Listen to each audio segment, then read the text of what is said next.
வணக்கம் மக்களே! நம்ம தினசரி பார்க்குற செய்திகள், உறவுச் சிக்கல்கள், தகாத உறவுகள் இதெல்லாம் பார்த்தீங்கன்னா, எல்லை மீறி போறதை பார்க்குறோம்.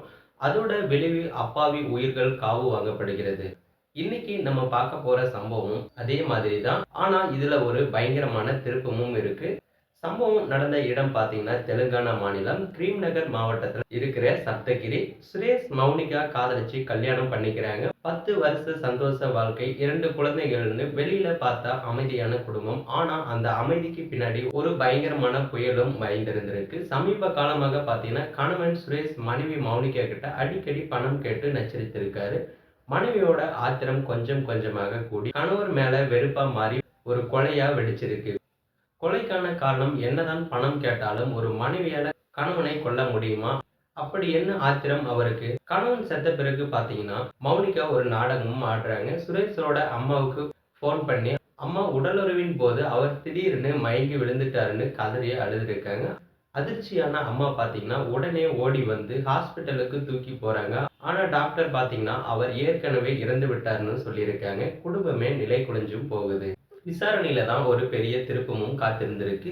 கரீம் நகர் போலீஸ் வழக்கை விசாரிக்க ஆரம்பிக்கிறாங்க. முதல்ல நார்மலா தெரிஞ்ச மரணம். போலீஸ் விசாரணையில சும்மா இருக்க முடியுமா? மௌனிகாவோட நடவடிக்கையில ஆரம்பிச்ச சந்தேகம் அவளோட கள்ளக்காதலை வெளிக்கொண்டு வந்திருக்கு. சுரேஷின் மரணத்துக்கு பின்னாடி பார்த்தீங்கன்னா, மௌனிகா, அவளோட கள்ளக்காதலன் அஜய் உட்பட மொத்தம் 6 பேருக்கு தொடர்பு இருக்குன்னு போலீஸ் கண்டுபிடிக்கிறாங்க. எல்லாரையும் கைதும் செய்றாங்க. இப்படி ஒரு பெரிய கும்பல் சேர்ந்து எதுக்கு சுரேஷை கொல்லணும்? போலீஸ் மௌனிகா கிட்ட விசாரணையும் ஆரம்பிக்கிறாங்க. மௌனிகா போலீஸ் கிட்ட கொடுத்த வாக்குமூலம் அதிர்ச்சியை விட ஒரு விதமான பயத்தையும் ஏற்படுத்தியிருக்கு. மௌனிகா சொல்றாங்க, பணத்துக்காக நான் 9 மாசத்துக்கு முன்னாடியே பாலியல் தொழில்ல இறங்கிட்டேன். அப்பதான் எனக்கு தொம்மம்பட்டி அஜய்ங்கிறவர் அறிமுகமானாரு. எங்க 2 பேருக்கும் தகாத உறவும் உருவானது. இந்த விஷயம் என் கணவருக்கு தெரிஞ்சு போச்சு. எங்க காதலுக்கு அவர் குறுக்க நின்னாரு.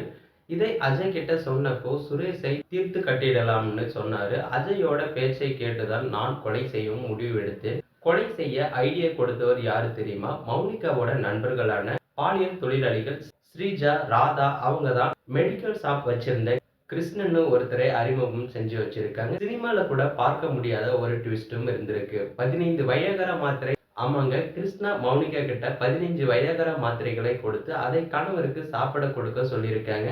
மௌனிகாவும் அதே மாதிரி வீட்ல மட்டன் குழம்பு செஞ்சு அதுல 15 வயகரா மாத்திரைகளையும் கலந்து கணவருக்கு கொடுத்திருக்காங்க. ஆனா மட்டன் குழம்புல வேற வாடை வரதால சுரேஷ் அதை சாப்பிடாமலும் இருந்திருக்காரு. முதல் திட்டமும் ஃபெயிலியர் ஆகியிருக்கு. மௌனிகா பார்த்தீங்கன்னா இதோட விடல. ஆனா கள்ளக்காதலின் வெறி அவங்கள விடல.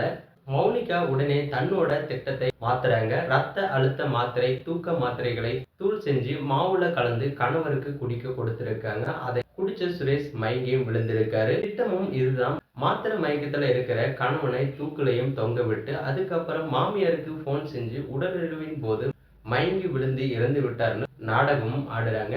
ஒரு மனைவியோட வாக்குமூலத்தால இந்த வழக்குல எல்லா முடிச்சுகளும் அவிழ்ந்தும் இருக்கு. கரீம் நகர் போலீஸ் அதிகாரிகள் கவுஸ் ஆலம் மற்றும் அவரது குழுவின் இந்த துரித விசாரணைக்கு பாராட்டுகளும் குவிந்து வருகிறது. இதை பத்தி உங்களுடைய கருத்துக்கள் என்ன? இந்த மாதிரியான சம்பவங்களுக்கு என்னதான் தீர்வு? கமெண்ட்ல சொல்லுங்க. மீண்டும் வேறொரு பரபரப்பான தகவலுடன் உங்களை வந்து சந்திக்கிறேன். அதுவரை உங்களிடமிருந்து விடைபெறுவது லோகு கிரைம்ஸ்.